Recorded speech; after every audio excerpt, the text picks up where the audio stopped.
Hey everybody, what's going on? Slim Anthem here, and welcome back to another episode of Anthem News. I got some big news to share with you guys, as you are probably all aware at this point, but Call of Duty recently came out and announced the next title in the Call of Duty franchise, and as it's been revealed, the new Call of Duty game will be none other Black Ops 7. I can only hope that the game is probably going to be a little bit more like Black Ops 2, considering the fact that that seems to be the theme they're taking with this game. But just to kind of give you guys a little bit of an idea of what the game is about. So essentially, you're playing as David Mason, the main protagonist from Black Ops 2, and Black Ops 2 set in the year 2025. That occurs 10 years before the events of this game, Black Ops 7, which takes place in 2035. I don't know if Call of Duty officially declared it canon, but from what everybody seems to be saying online ever since the events of Black Ops 2, it seems that the canon ending to that game was that you kill Menendez. However, we do not know at this time what the events of Black Ops 7 will be, but can't ignore the fact that Raul Menendez is in the teaser trailer. So he's going to play a role in this somehow. I don't know how at this time, but it looks like it's going to be pretty interesting, a lot different from Black Ops 6. I don't want to make any decisions at this time until I see further gameplay, stuff pertaining to the game.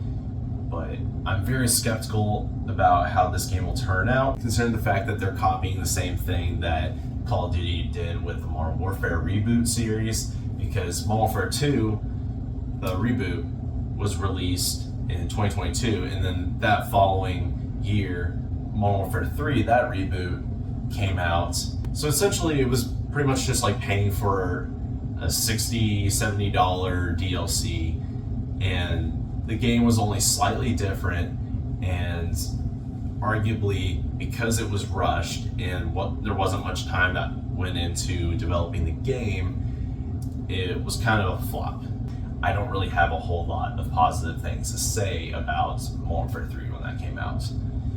So because of that experience, I'm a little hesitant about buying Black Ops 7. I liked Black Ops 6. Black Ops 6 was pretty fun. I know a lot of people have a lot of hate towards Black Ops 6, but honestly, I've always been more of a fan of the Black Ops franchise than the Modern Warfare franchise, because yeah, the Modern Warfare series, that one looks more realistic. It all kind of comes down to gameplay. Like, I'm not looking for amazing graphics. I'm just looking for something that's going to be fun and keep me engaged.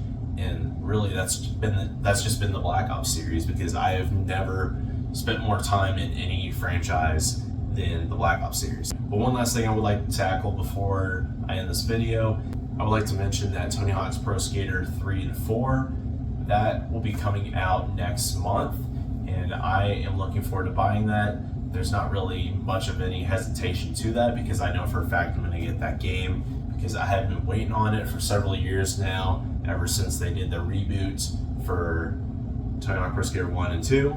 So I'm excited to see how the team at Activision handled the development of this game. I'm hoping it's going to be good. I don't know what they're going to be doing with both Pro Skater 3 and 4.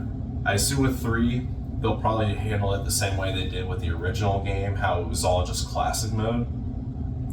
But the thing with Pro Skater 4 is that I know on some older generations, like older generational consoles and like handheld devices, it was more of a classic mode kind of game than really objective driven. But for the newer consoles at the time, like PlayStation 2, Pro Skater 4 was more geared towards a career-driven kind of storyline. Not so much like the Underground series, but you would go up to people, interact with them, and they would give you objectives that you would have to do. And so I don't know how this is going to differ from that, if at all. But the game comes out next month, and so we're going to be seeing firsthand how the game's going to be laid out, and maybe they'll even have some different things thrown in there, different elements. But I'm really excited. I've always been a lifelong Tony Hawk fan, and and I'm excited to see how this game turns out, especially with how well Pro Skater 1 and 2 was. So, but that's all I got for you guys for this week. Thanks for watching, and as always, I will catch y'all later. See ya.